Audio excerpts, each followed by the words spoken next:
Welcome back to the channel. I thought I'd give you guys an update on the progress of our NAR in the home. That is where I am using a portable near-infrared spectrometer to analyze the various chemicals and plastics in my home, and I am now beginning to review that data. So far, I've probably looked at 40 or 50 samples, and with all the replicates, I have several hundred measurements. And at this point, the goal is going to be understanding which of those data is high quality and which of those data needs to be removed or remeasured. And so that got me thinking, if I told you I've got several means and the standard deviation of those samples is 1, what would you do? How would you handle that information? And for me, I would want to understand what those means are if the standard deviation is 1. If the mean is 5, that's maybe not a good measurement.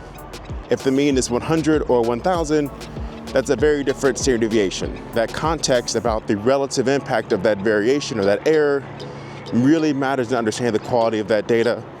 And so in the rest of this video, we're going to look at the relative standard deviation and how we can use that to assess the quality of our measurements, or at least understand how much our replicates vary, as this might significantly impact the rest of our study.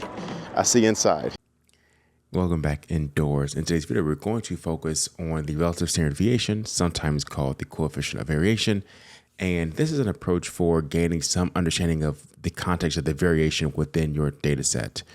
This is one of my favorite techniques for understanding the measurement quality. And I'm going to show you first using a simplified example and then extend that example for the entire data set. Let's get started. So I've already generated the data set. This is all my near-infrared spectroscopy data from the NIR in the home data set that I am collecting right now.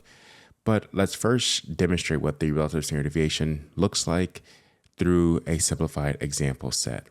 So let's say I have some measurements and it is 1, 3, and 5. And I want to compute the mean, so I can use numpy.mean and take the mean of the measurements. And we know that the mean of this sample is 3.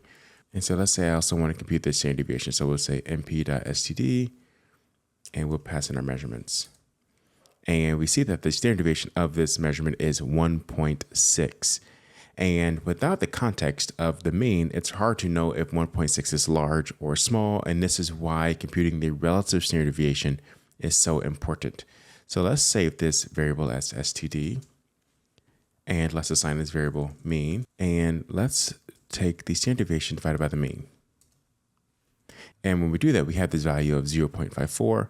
And oftentimes this value is multiplied times 100 to report as a percent. And we can now see that the relative error is 54%. So this actually now provides more context around the standard deviation based on the mean of the data.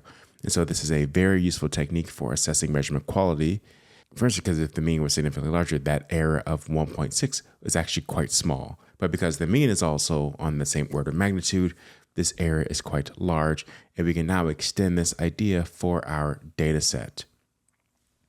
So let me make some space here. And so now let's look at our data. Let's look at sample ID 1 at this particular wavelength. And you see we've got these 3 measurements, 0.33, 0.37, and 0.33.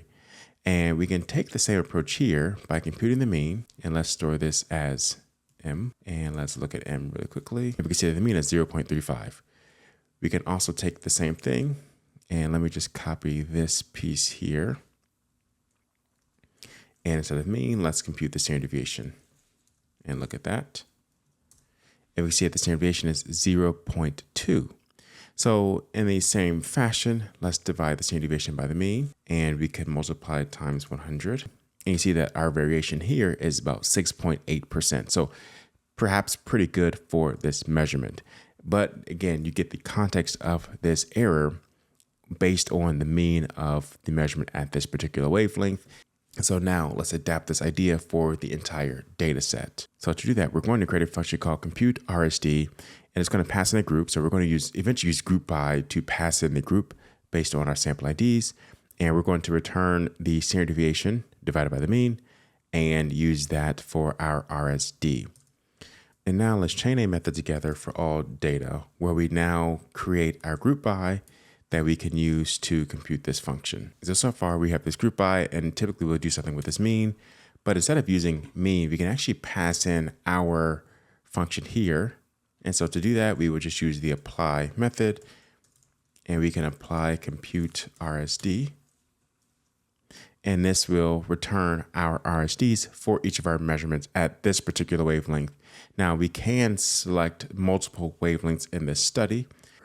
And let's go out to 1958. So we can see we can have multiple wavelengths here. It doesn't necessarily matter here, but perhaps if we want to sample throughout, we could do so. So we'll just select one in this case. And let's keep it as, let's actually ensure we return the data frame. And you see by passing in the range, this actually gives us our data frame back. And now we can study this entire data set through the analysis of the RSDs of these various measurements. So let's save this data frame as RSD and look at RSD.head. And so what we can do now is take this RSD data frame and look at the largest and smallest RSD values. And let's pass in our column of 1954. And let's look at the 5 largest. And so when we see this, we see that sample ID 80, 67, 57, 65, and 61 all have large RSD values, so on the order of 15% to 30%. And if we look at the smallest, and just change this to n smallest,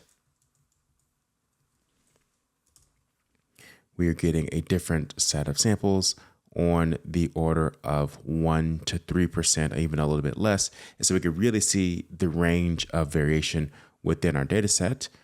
And so let's start looking at some of these. So I'm going to look at sample 80. So look at all data.log, and let's look at sample 80 to get an idea of what that is. This is one of our textile upholsteries. Oh, so this was the multicolored rug. And I recall when I was testing this sample, I was actually looking at the various colors on the rug. So perhaps unsurprisingly, this particular sample is highly variable, given that the rug itself was quite discrete. And whether that's a good sample to include in the study, we will determine in a different video. If we look at another one, let's look at 67. And this was one of our lint samples, the dryer lint. And this is another case where I know that dryer lint, I recall measuring this particular sample, and the lint was multicolored. I'm sure there were lots of different fibers mixed in, and interestingly, it wasn't homogeneous. So I do recall there being sort of clumps of red versus clumps of white or gray or blue.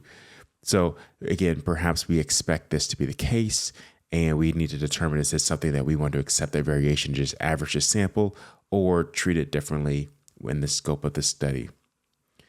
On the other hand, we have a few samples like 6 and 9 that are quite consistent. So let's look at 6. And this is one of the plastic containers. It's polypropylene. It's probably one of the heavier duty materials. So again, really easy to get a really good measurement for.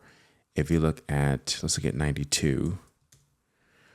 And this was one of the coffee, one of my Hawaiian blend K-cups. So this is a well-ground powder. And again, a really consistent measurement on the order of 3%. So this looks really good. But another way we can look at this data is to actually plot it, and we can see the spread of these values and get a sense of what the RSD is telling us visually. So what I want to do is create a data frame called plot data. And we're going to take all of our data, or all data, and let's select the rows 80, 67, and 57 for the extreme highs, 6, 9, and 85. And what we're going to do now is look at that variable of interest. In this case, we looked at 1954, and this would give us that data set here. And we just use the 2-frame method to convert back to our data frame here. And now we can create a strip plot, for instance, to actually visualize this data and get a sense of how much it varied. To do that, we can use the Seaborn method strip plot. For the data argument, let's just pass in plot data. We will set x equal to plot data.index, and we'll set y equal to this variable here, and we will set our hue argument to plot data.index. And in order to adjust the color scheme, Let's use the dot as type equal to string so that we can now see the spread. So 6 and 9 and 85 were the samples that had very small RSDs. You can see how tight those bubbles are, though those points are on the strip plot. And we can see 57, 67, and 80 had really relatively large RSDs. And again, we can see how much those data spread. Now, this is just one wavelength within our study. You can imagine if we were to look at multiple wavelengths and create a more representative average, this could adjust quite a bit, but this is one way to assess the quality of data. And recall, in the last video, we used correlation assessment, and now you can see the benefits of using relative standard deviation and perhaps combining the two to help you identify your good measurements versus your bad measurements, or at least those that require a second look. In any case, I'll see you in the next video. Peace.